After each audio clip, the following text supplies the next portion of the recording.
Hey! Je suis immensément heureuse de vous retrouver pour cette vidéo parce qu'on se retrouve pour la suite de mes mangas préférés. À chaque vidéo, je présente 4 de mes mangas préférés parce que c'est impossible pour moi de condenser en une seule vidéo tous mes mangas d'amour, toutes les œuvres qui m'ont fait vibrer, qui m'ont bouleversé, qui ont intensifié ma vie d'un point de vue humain. Sinon, cette vidéo-là durerait pendant des jours, des semaines, des mois, jusqu'aux temps anciens. Et limite, je pourrais consacrer une vidéo pour chacun de ces mangas dans cette liste-là, mais ça fait trop de boulot. Dans cette vidéo-là, comme pour les autres vidéos, j'ai essayé de diversifier les genres pour satisfaire tout le monde. On a du coup du slice of life, du plus léger au plus mélancolique, très dense émotionnellement parlant. On a de l'action, on a du sport, on a de l'humour. J'espère que ça vous plaire et que ça vous donnera envie de découvrir ces œuvres parce que je pense que vous pourrez passer de super moments, que ce soit d'un point de vue juste de lecteur mais également humain dans votre vie personnelle. Voilà, du coup on commence tout de suite.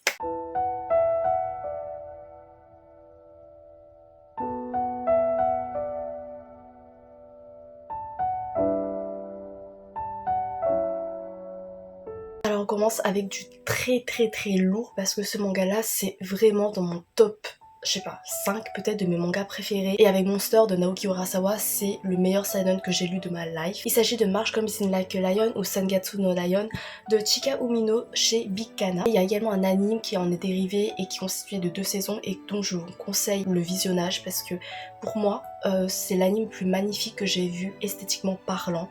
J'ai été énormément sensible à toute la beauté du graphisme, à comment la poésie du manga a été retranscrite dedans, aux musiques et tout, enfin bref, voilà, je vais éviter de m'écarter sur ce sentier, sinon je vais m'y perdre et on va plus jamais me retrouver. Quoique peut-être au saut de mes larmes, tellement cet anime m'a bouleversée, on va peut-être en fait me retrouver. C'est le genre de manga qui est tellement chef-d'œuvresque d'un point de vue humain, poétique, d'une humanité transcendante, que je pourrais pas lui rendre justice avec mon vocabulaire troué d'écueils. Ma mémoire est également un peu trouée parce que ça fait des années que je ne me suis pas replongée dedans.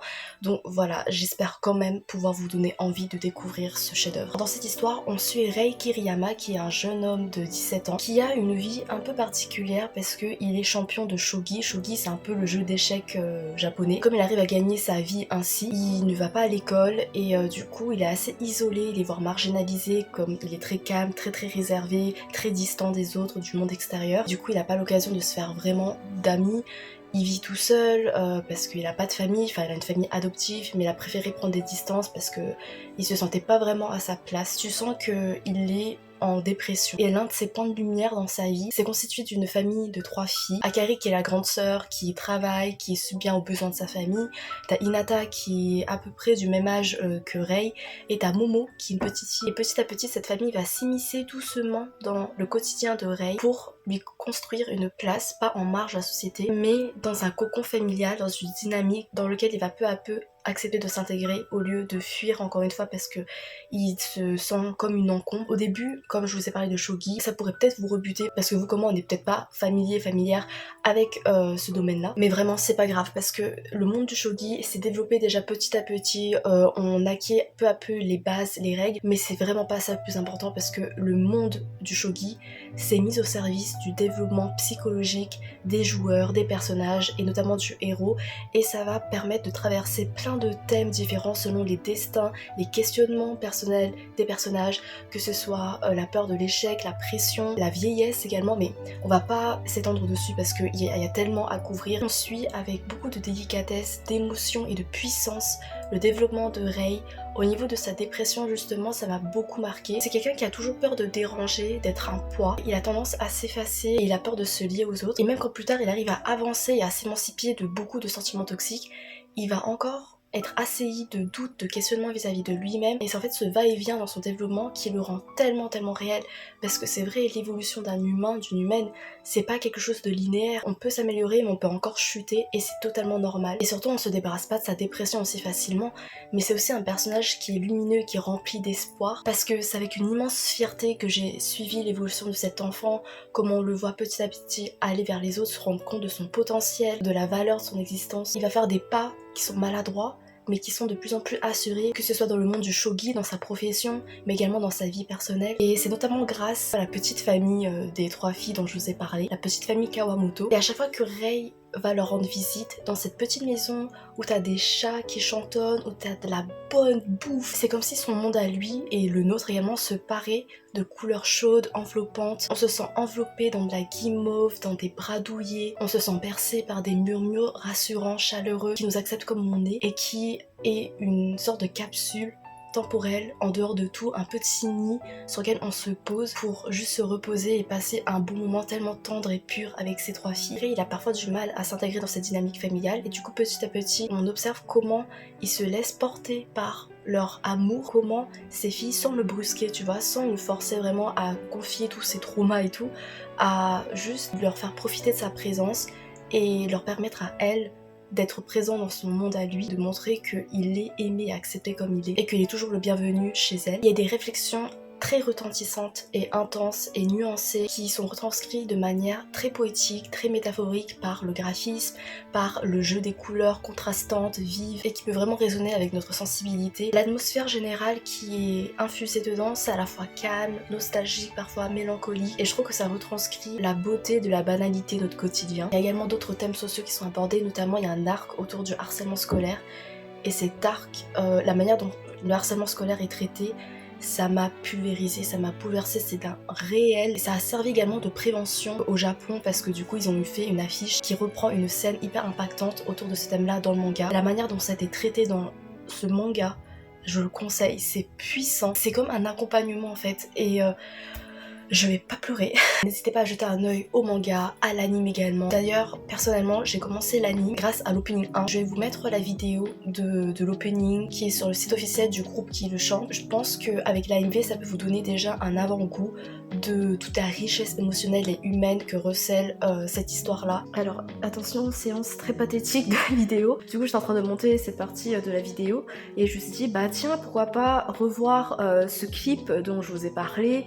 Et du coup je suis allée voir et j'ai pleuré tout le long et ça m'a rappelé à quel point je suis très sensible à la poésie, à la beauté, à l'humanité des personnages mais également de leurs relations parce que ça montre de manière saine et très épurée et vraiment réaliste aussi comment des relations humaines peuvent t'aider, te sauver, pas forcément te guérir totalement mais t'apporter cette touche pour que t'aies la force d'avancer quand ça va vraiment mal et que tu sens que t'es vraiment au bout. Et ces petites parcelles de sympathie que t'offre ce genre de relation, c'est incroyable. Et d'ailleurs, j'avais oublié également de vous dire, il y a de la romance, mais ça paraît vraiment très tard.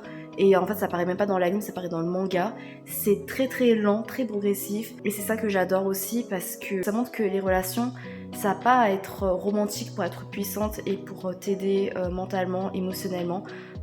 C'est juste un bonus en fait, tu vois, genre les sentiments amoureux qui s'épanouissent naturellement avec le cours des choses. Mais c'est vraiment très progressif et c'est pas du tout forcé, c'est très secondaire.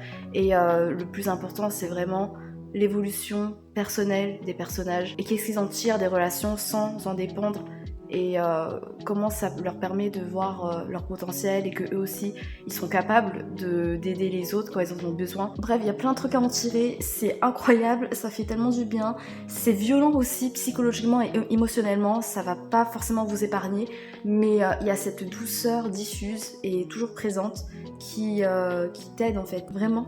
Lisez ou regardez même l'anime. D'ailleurs en parlant de l'anime, en fait les génériques c'est tellement bien fait parce que tu vois la progression du mental de Rei parce qu'au début le premier opening c'est très très sombre et petit à petit ça va se teinter de couleurs de plus en plus chaudes jusqu'à être super coloré où tu sens qu'il se libère progressivement mentalement, physiquement aussi et c'est libérateur, c'est cathartique, c'est incroyable, ça fait tellement du bien. Bref, voilà, j'arrête de parler parce que... Oh, voilà. La musique est géniale, elle est puissante, elle résonne énormément avec les sentiments du héros, l'animation magnifique et tout. Voilà, du coup, lancez-vous, c'est poignant et c'est splendide et c'est juste tellement humain et...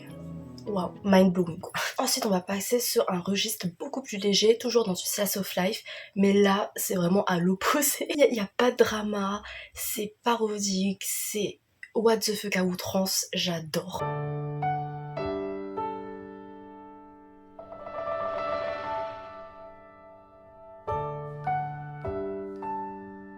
Il s'agit de Gekan Shoujo no Sake-kun de Izumi Tsubaki qui n'est pas encore publié en France et je sais pas ce que la France a temps. Mais vous pouvez retrouver normalement tous les épisodes de l'anime sur YouTube. C'est très court, c'est 12 épisodes, ça passe très vite. Parce qu'en fait dans un épisode c'était coupé en tranches de 5 minutes avec des petites aventures parce que dans le manga en fait c'est comme ça, c'est en cases comme format classique d'un manga humoristique. Et du coup la manière dont c'est transcrit en anime c'est hyper dynamique, ça passe super vite.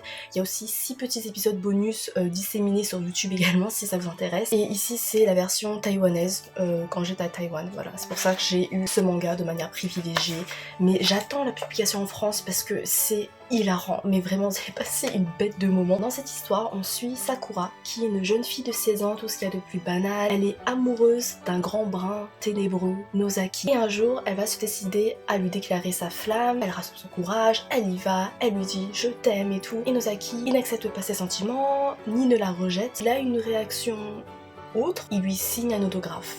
Voilà. C'est tout. En gros, il s'est mépris parce qu'il pensait qu'elle était l'une de ses fans, parce qu'il écrit un shoujo pour un magazine qui est très populaire, et le shoujo s'appelle Let's Fall in Love. Le titre est déjà hyper méga cliché, j'adore. Du coup, il pensait que Sakura c'était quelqu'un qui était fan de lui, de son travail. Par la suite, il va découvrir que Sakura, elle a pas mal de talent d'artiste, et il va la recruter comme assistante pour l'aider dans son manga. De fil en aiguille, Sakura, elle va rencontrer d'autres personnages qui sont plus ou moins liés à ce manga-là, que ce soit pour sa fabrication physique, mais également comme source d'inspiration pour Nozaki, pour ses personnages dans son shoujo. C'est complètement barré.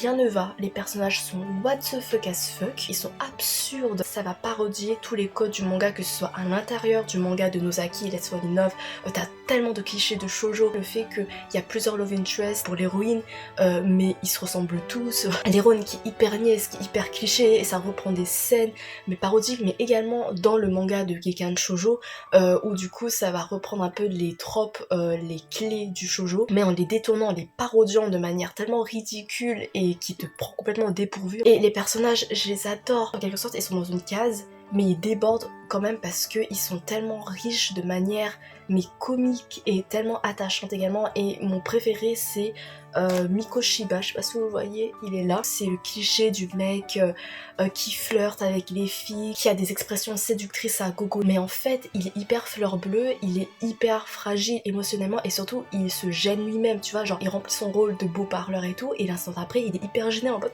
mais pourquoi je fais ça, il est tout rouge et tout, c'est trop mignon. Bref voilà, il y a toujours ce genre de dérive au niveau de la personnalité qui rend ce manga mais tellement rafraîchissant et imprévisible. Et niveau romance, j'en ship quelques-uns, je les trouve trop mignons, mais le truc c'est que ça te donne tellement de faux espoirs. Ça se développe pas vraiment, ça tourne en rond, ça te titille à travers des petits moments mignons, mais ça va pas se concrétiser parce que le bonheur amoureux des personnages est sacrifié pour l'intérêt comique de l'œuvre en fait. À chaque fois t'as un retournement de situation qui font qu'il y a des quiproquos ou ils s'éloignent un peu. Du coup ça fait du sur place, mais moi j'adore parce que j'aime pas forcément la romance et j'aime bien quand c'est un peu platonique ou voilà tu patauges un peu, et surtout que là c'est tellement divertissant parce que tu sais jamais où et comment la situation va se conclure et du coup t'es un peu tenu en haleine ou quoi, et bref c'est tellement dynamique, c'est réjouissant et je peux que vous conseiller, vraiment vous allez passer un super moment.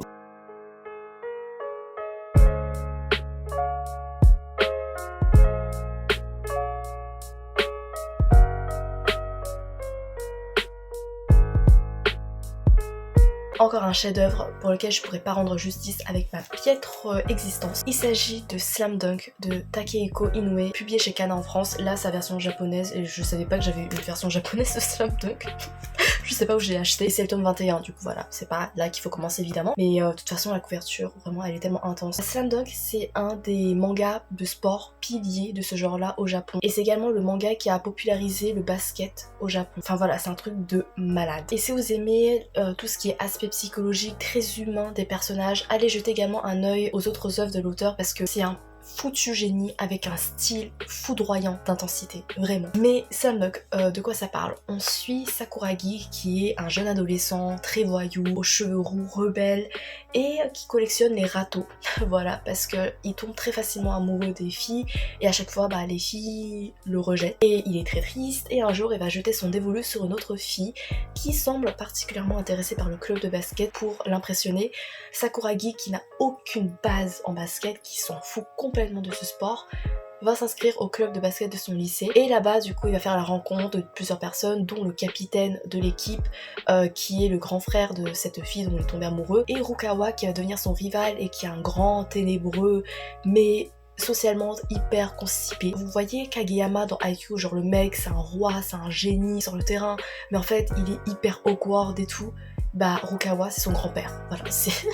Ils font partie de la même famille, vous allez pas me convaincre que c'est pas le cas. Et le problème avec Sakuragi, c'est qu'il a un ego surdimensionné. Il est persuadé qu'il est l'arme secrète de cette équipe, qu'il est le génie suprême, alors qu'il a zéro skill. Et du coup, on va voir comment il va développer ses compétences d'un point de vue individuel, mais également au sein de l'équipe. Alors c'est hyper passionnant, même si, bah voilà, on connaît pas le basket parce que bah, on est du même niveau que Sakuragi. On acquiert dans le feu des entraînements, des matchs, les bases, les stratégies petit à petit, de manière hyper fluide et hyper bien expliquée. Parce que je vous rappelle également au Japon à cette époque-là, le basket c'était pas du tout populaire et du coup il y avait énormément de lecteurs, de lectrices qui connaissaient rien à ce sport et du coup ils sont accompagnés avec Sakuragi dans ce nouvel univers. On est petit à petit entraîné dans l'intensité, dans l'adrénaline des matchs. Mais alors quand je parle d'adrénaline, en fait ce qui est du génie également avec ce manga, c'est que ça reste tout le temps réaliste, ça reste très terre à terre au niveau des matchs, de l'action, et ce réalisme est retranscrit dans toute sa beauté, son intensité, sa puissance, et ça te tient en haleine au rythme des plot twists à chaque seconde qui passe, parce que chaque fragment de seconde peut retourner la situation et les personnages ils s'accrochent jusqu'au bout et tu peux difficilement prévoir le vainqueur des bases. Le graphisme aussi il s'améliore mais de ouf, il devient de plus en plus intense et c'est dans un souffle d'épinesse incroyable et ça nourrit toute l'adrénaline que tu ressens vraiment. J'ai vibré, j'ai tremblé d'adrénaline, j'ai pleuré, j'ai hurlé d'adrénaline, voilà, ça m'a transporté. Et ce qui rend ce manga de sport aussi particulier, c'est le soin que l'auteur apporte à l'aspect psychologique des personnages. Alors en fait, il a écrit un autre manga également autour du monde du basket qui s'appelle Real et qui met encore plus d'accent sur cet aspect très humain là. Du coup voilà, si ça vous intéresse, allez jeter un œil. Et il y a une certaine humanité qui est infusée dans le développement des personnages dans Slam Dunk, avec beaucoup de subtilité, de naturel, que ce soit sur le terrain mais également dans leur vie personnelle. On voit des jeunes qui découvrent ce sport, qui exploitent leur potentiel, qui s'accomplissent, qui dépassent leurs limites et c'est hyper grisant et limite émouvant. Et on les voit former une équipe de plus en plus soudée. Mention spéciale à Rukawa qui est du coup le grand brun ténébreux. Enfin, je me rappelle quand j'étais petite, j'avais trop un crush sur lui, il est trop charismatique. Mais il est aussi vachement con parfois, il est tellement drôle contre son gré. Et en fait, il est très effacé, très distant, il est très individualiste comme personne dans son jeu. Et du coup, on va voir petit à petit comment il s'ouvre aux autres et comment il s'intègre dans cette dynamique d'équipe. L'auteur, c'est un mastermind pour faire le show don't tell, dans le sens où toutes les nuances des attitudes, des réactions, des regards des personnages sont profondément réfléchis et ça rend leur humanité vraiment réelle. Et ça donne encore plus de couches dans ce manga dans lesquelles on peut fureter, on peut analyser, on peut vraiment fouiller en profondeur. Et le développement individuel de Sakuragi dans le basket, c'est épique, c'est époustouflant et tu te sens hyper fier de ce gars. En fait, sa personnalité fougueuse, ça peut être un défaut sur le terrain parce que voilà, il écoute pas les règles, mais ça peut également être une qualité parce qu'il nous réserve tellement de surprises. Son comportement est imprévisible. Tu sais jamais s'il va pondre une merde ou alors s'il va te faire vivre l'un des moments les plus grisants de ton existence. Il va développer du coup ce rapport au basket et petit à petit en fait trouver le vrai amour et sa rivalité avec Rukawa. C'est vraiment je pense l'une des relations qui a posé un peu les bases de ce genre de relation au sein du shonen. Cette rivalité elle est faite avec tellement de subtilité, ça reste toujours hyper nuancé entre eux.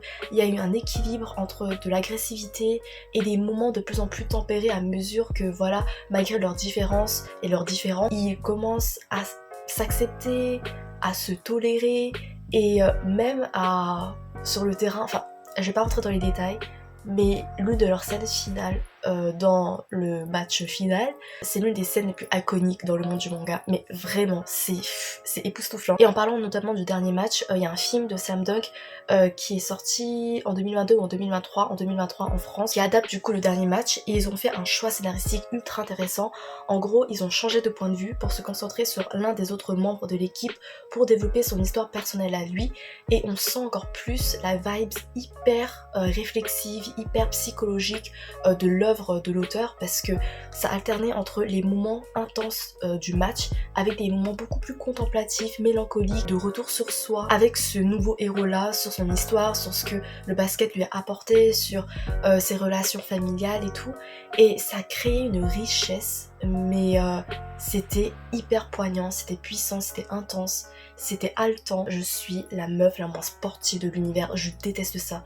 Mais les mangas de sport IQ, Slam Dunk, ça m'a fait vivre mais tellement d'adrénaline. Et ça te donne envie d'explorer déjà les domaines dans lesquels tu as déjà tes pieds dedans, avec autant de fougue, d'intérêt, d'insouciance également, comme Sakuragi le fait dans le milieu du basket, parce que tu te découvres toi-même, tu découvres ton potentiel et tu te laisses pas abattre. Personnellement, j'ai pas encore regardé l'anime, mais ça fait des années, ça fait je sais pas, une 17 années que j'écoute en boucle les génériques, les opening endings de Slam Dunk parce qu'ils me transportent et ils sont tellement magnifiques. Bref, voilà, j'arrête de balbater, mais Slam Dunk c'est vraiment l'un des must dans la vie.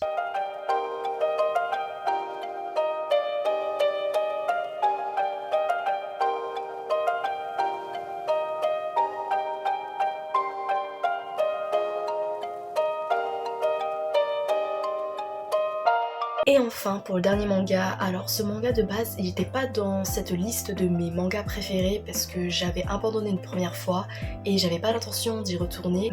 De manière ironique, c'est le manga qui m'a donné envie de tourner cette vidéo pour avoir au moins une excuse pour parler de cette œuvre là. C'est une œuvre qui a rythmé ces derniers mois, ça a été une énorme claque. Voilà, je regrette pas du tout d'avoir donné une seconde chance à ce manga. Il s'agit de My Hero Academia de Kohei Horikoshi, publié chez Kyo. Ici c'est le tome 36, voilà, et c'est pas du tout le personnage principal mais c'est un super personnage aussi, mais voilà. Il y a 6 saisons, il y aura bientôt une 16e saison qui va sortir au printemps. Le manga, objectivement, ça reste le meilleur support. Après moi j'ai découvert par le biais de l'anime que j'ai adoré parce que les OST, parfois l'animation aussi, même si ça vaut pas le manga, mais quand même dans les premières saisons l'animation je la trouve assez intense parfois pour les combats, et le doublage pour certains moments qui développent les psychologies des personnages et tout, c'est phénoménal. Vraiment le doublage, ils ont fait un taf de malade. Mais le manga je vous conseille également parce que le graphisme gagne en intensité, en traits hyper fins et qui retranscrit la profondeur des émotions des personnages de manière mais tellement impactante. Dans cet univers là on se situe un peu dans notre société, sauf que la différence c'est que 80% de la population possède ce qu'on appelle des alters, grosso modo des pouvoirs,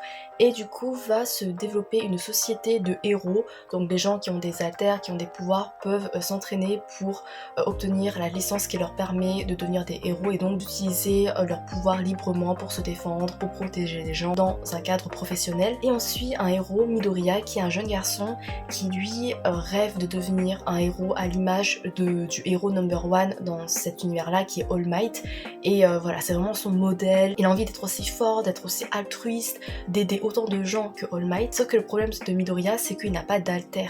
Et voilà, il est né sans alter, il fait partie un peu des malchanceux, des 20% de malchanceux, jusqu'au jour où il rencontre All Might, et par un concours de circonstances, All Might va lui révéler quelque chose de ouf sur son alter à lui. Il a gagné par transmission d'une personne à une autre en fait, alors que normalement t'es né avec cet alter là, mais là ça se transmet. Et du coup All Might qui est dans un état très préoccupant malgré voilà ce qu'il veut montrer aux yeux de la société, il va transmettre cet alter à Midoriya parce qu'il le juge apte et méritant d'avoir un aussi grand alter. Avec cet alter là, Midoriya va entrer à l'académie des héros et va s'entraîner avec d'autres gamins et gamines pour voilà, devenir un super héros et apprendre les codes de ce métier là. Ça reprend les codes classiques du shonen avec vraiment plein de tropes qui sont déjà vus et revus, mais avec les vibes du comics, tu vois. Et en fait ça fait un mélange qui est assez original, qui est dynamique, qui est coloré, qui est vigoureux. Moi franchement je trouve que tu t'ennuies jamais en fait, c'est toujours hyper dynamique. Et j'aime beaucoup aussi la notion d'alter parce que du coup tu explores plein de pouvoirs différents, mais il y a toujours des limites qui sont explicitées dès le début. Du coup voilà, ça donne un ton réaliste à leurs capacités. Au niveau des personnages, alors Midoriya c'est un héros que j'aime tellement suivre parce qu'il est très sensible, il n'hésite pas à laisser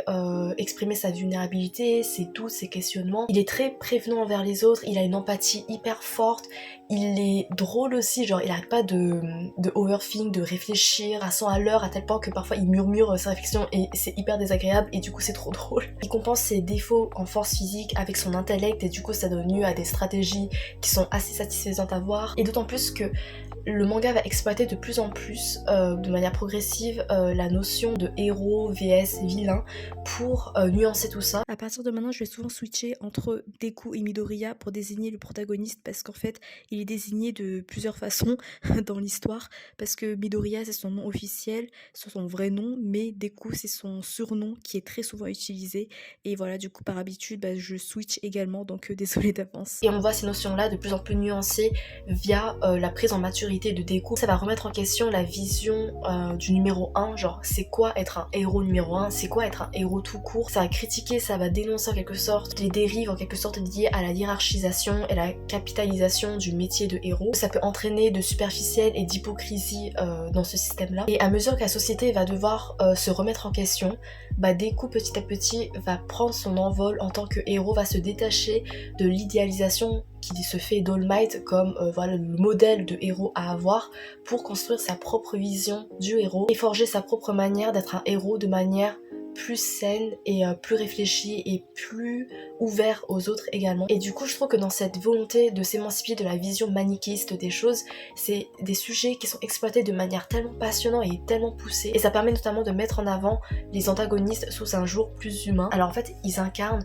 les dérives de cette société-là qui les a rejetés de plusieurs manières, de manière tellement réfléchie. Ils sont super intéressants à découvrir parce que leur construction est faite avec beaucoup d'impact et d'amertume parce que tu comprends comment ils en sont arrivés là. Notamment il y a l'antagoniste principal, Shigaraki, qui en fait je le trouve passionnant parce qu'il a une sorte de parcours initiatique en parallèle à Deku. Deku, son parcours initiatique, ça l'amène à devenir le héros qu'il veut être, et Shigaraki, c'est un parcours initiatique qui l'amène à devenir le vilain parfait, le vilain qui veut être, capable de détruire totalement les bases de cette société-là. Et du coup je trouve ça assez original d'avoir le parcours initiatique d'un vilain parce que c'est passionnant, parce que tu comprends, c'est toujours hyper réaliste, c'est toujours hyper pertinent comment il fonctionne et comment il passe du gamin puéril qui sait pas trop comment faire, qui veut juste détruire le monde, à quelqu'un qui se forge de véritables convictions et qui devient une véritable menace à la société, que ce soit d'un point de vue physique mais également mental, parce que idéologiquement parlant, il incarne tout ce qui est branlant dans cette société et tout ce qui ne va pas et toutes les contradictions. Pourquoi j'ai eu un coup de cœur pour ce manga, c'est surtout au niveau de l'écriture des personnages, en dehors du protagoniste, en dehors des antagonistes. Il y a d'autres personnages qui ont une écriture qui est très en finesse, très en délicatesse, en subtilité, avec beaucoup de patience. On est dans un shonen, du coup un manga pour adolescents, et on a des personnages comme Bakugo ou Endeavor qui sont développés, et c'est assez inattendu parce qu'en gros ce sont des personnages, des protagonistes qui ont été des bourreaux. Je parle pas des bourreaux un peu classiques en mode ouais il a tué des gens ou quoi, parce que je trouve que dans ce cas-là c'est assez facile d'avoir de l'empathie pour ce genre de personnes, parce que dans notre vie on côtoie pas forcément des meurtriers et du coup on arrive à prendre la distance et de fictionnaliser les personnages. Tandis que là on est face à des bourreaux qui peuvent vraiment avoir un impact très facile dans notre réalité à nous et qui sont liés à des sujets qu'on dénonce de plus en plus dans notre société actuelle, notamment Bakugo qui est un ancien harceleur scolaire et Endeavor qui est un père qui a complètement détruit physiquement et mentalement sa famille. C'est hyper délicat de chercher la sympathie du lecteur, de la lectrice pour ce genre de personnes parce que dans la réalité tu as pu être confronté à ce genre de personnes. Du coup c'est hyper compliqué, mais moi personnellement je trouve que leur développement, leur évolution, c'est bouleversant. Alors, je pourrais en parler pendant des heures, du coup je vais essayer de minimiser la chose, d'autant plus que j'ai envie de dédier une série de vidéos consacrées à mes personnages préférés dans les fictions. Mais j'aimerais faire quand même une petite mention. Alors, Endeavor, c'est plus compliqué. C'était un bourreau physique et psychologique qui a battu sa femme, qui a négligé ses enfants, qui a battu son fils et tout. Enfin, c'est horrible. La manière en fait dont il est développé par la suite, dont on se rend compte de ses actes et tout, je trouve que c'est très fort et que ça t'amène pas au pardon, tu vois, ça te force pas dans le pardon, mais ça t'invite à te plonger dans la psychologie d'un homme comme ça, et c'est très délicat, mais je trouve que ça a été très bien fait.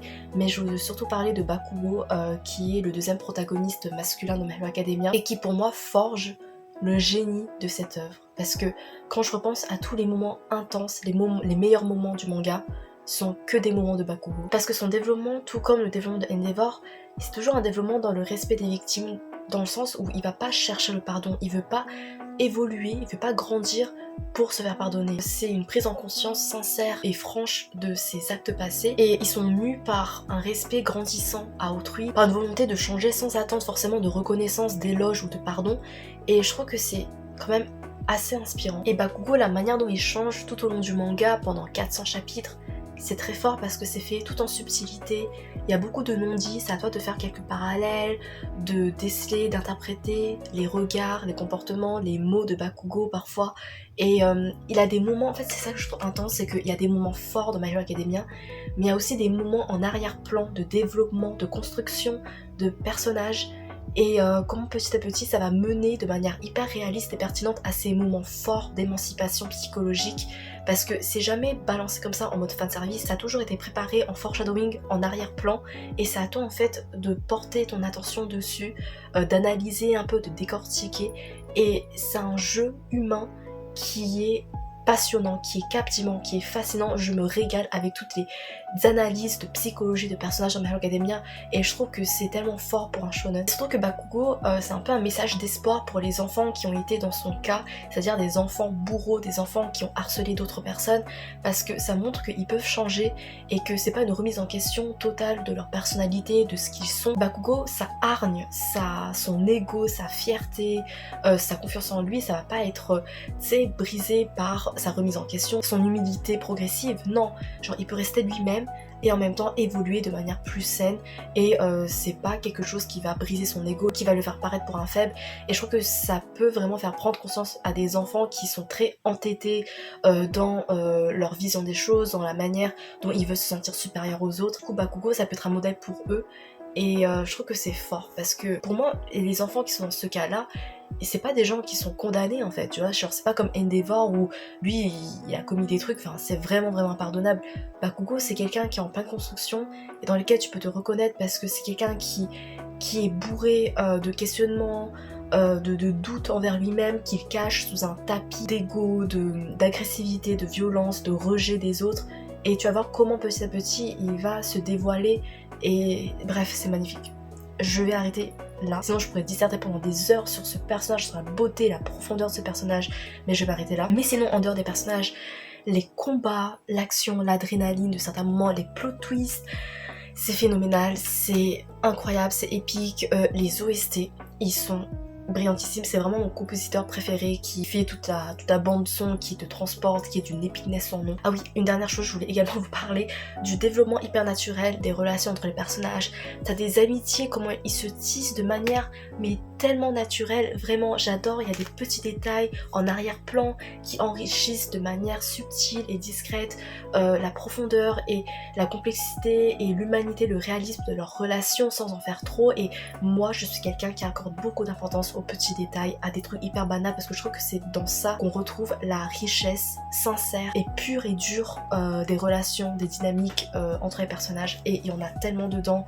Et t'as des relations familiales aussi, t'as notamment la dynamique familiale autour du père qui a été le bourreau pour sa famille, qui est hyper bien développée, parce que tu développes plein de nuances autour des conséquences psychologiques qui sont liées à ce genre de background familial hyper traumatisant, et c'est fait avec beaucoup de tolérance, d'humanité, de délicatesse, et c'est toujours tellement passionnant d'en discuter, d'en débattre, parce qu'on n'a pas tous les mêmes avis vis-à-vis de ça. Et voilà, bref, j'arrête de parler, mais je peux que vous conseiller, si vous voulez de l'action avec des personnages qui sont très humains, avec des prises de risques au niveau du développement de certains personnages, et voilà. J'ai enfin terminé, j'ai beaucoup parlé, je pense que cette vidéo va être un peu longue, mais je suis trop contente d'avoir pu vous parler de ces œuvres, d'avoir pu les mettre en avant sur ma chaîne, parce qu'ils comptent énormément pour moi, à plusieurs degrés, pour plusieurs raisons, et j'espère qu'ils vont également pouvoir s'immiscer dans votre petit terrier littéraire. Merci énormément d'avoir regardé jusqu'à la fin, j'espère que ça vous a plu, j'espère que ça vous a fait découvrir quelques nouveaux titres parmi ces 4 là, et n'hésitez pas à me proposer également d'autres mangas à lire, me parler de vos titres préférés en matière de manga, d'anime, ça m'intéressera de ouf. J'ai plus de voix donc je vous laisse et à bientôt peut-être, je sais pas, j'espère. Salut!